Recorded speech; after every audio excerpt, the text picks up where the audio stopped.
Welcome back, Nick Lynch's Comic Corner, classic slash non-classic. This is episode number 461, double shot number 377.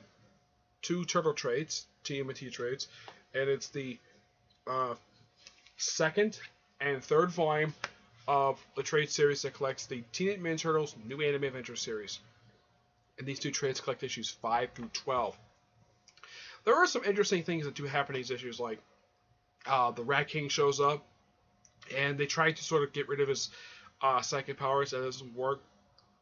Also, this is kind of like the first time they feature the guy who's the brains behind the Mind Mutant Animals. He shows up in here. Karai shows up a couple times. Fishface probably is the only character, the only villain who shows up the most. He shows up a lot in these issues, like almost like half the issues in both these trades. He does pretty much show up.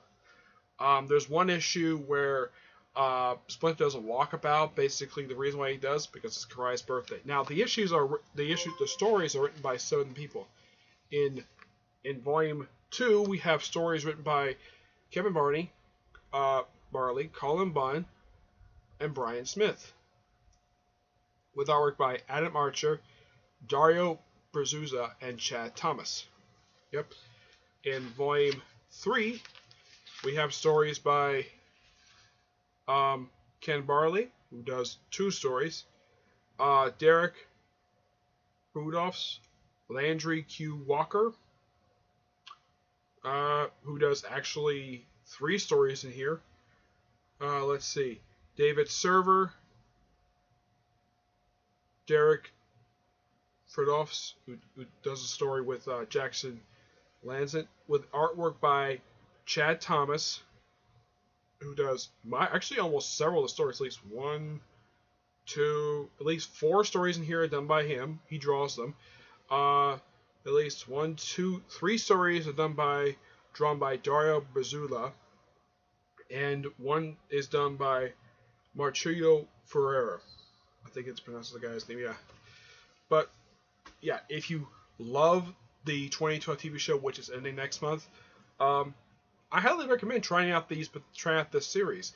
It only lasted 24 issues, and it was relaunched as simply the Anime Adventures, which I think that lasted for roughly.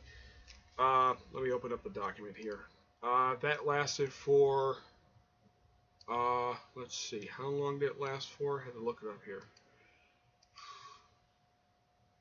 Yeah, the following series lasted for. It was. Let's see.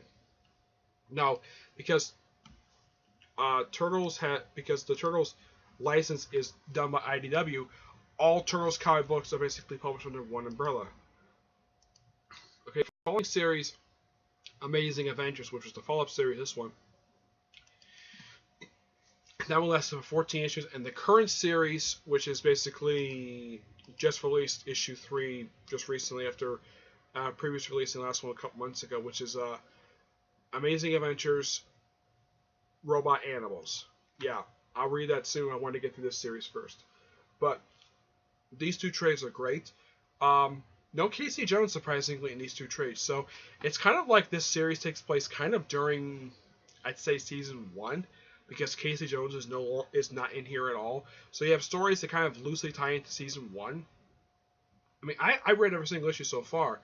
And I read the 16, and still no Casey Jones. So my guess is this takes place during season 1 before Casey Jones makes his first full appearance on the series. Let's see. Yeah. There's like technically, I mean, it's like 1 new character introduced here. But aside from that, that's really it. Who actually does later appear in the show. But yeah. 2 really good trades. Yeah.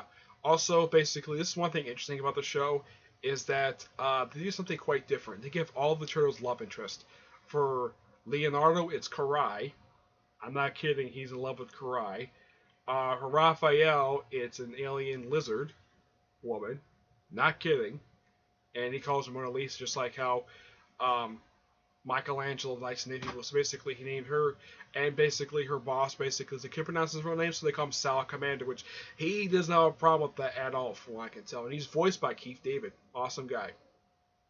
Kelly Wu is the one who voices Karai, does a great job doing it. Michelangelo, his love interest is Burnett, the time traveling brunette, yeah, because she's a brunette, and she's smoking hot too. And one of like two women he has a thing for. And first, whenever Renette's on, it's Shiragami, who's a new character introduced, I believe, in late season 4. Yeah, and then she was taken out. Then she hasn't shown up recently, but it's nice to see Renette again. Donatello surprisingly has a crush on April O'Neil, and he's one of two guys who does. The other, of course, is Casey Jones, obviously. But yeah, two good trades.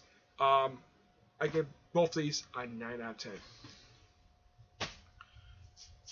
Alright, that's it for this episode. Stay tuned for the next episode, which I'm going to go over volumes 5 and 6 after I read them, of course. And those contain the last 8 issues of the series. Yeah. But next episode will be episode number 462 and Doubleshot number 370. Okay, but until then, I will see you there. Bye.